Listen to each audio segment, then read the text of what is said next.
nandito ka na naman.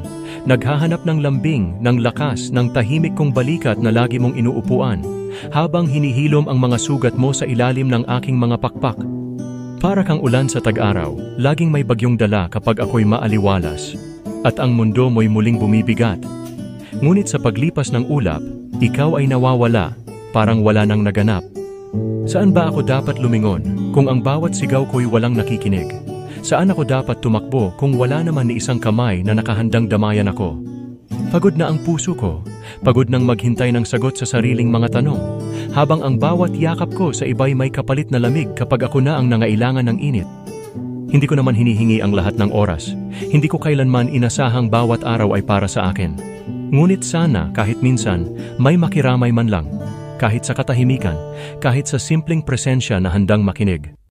Kaya't tandaan ninyo, sa araw na mapuno ang mga pangarap ko, sa oras na magtagumpay ako sa gitna ng mga sarili kong bagyo, hindi ko kailangang ipakita sa inyo ang tagumpay na pinilit kong buuin mag-isa.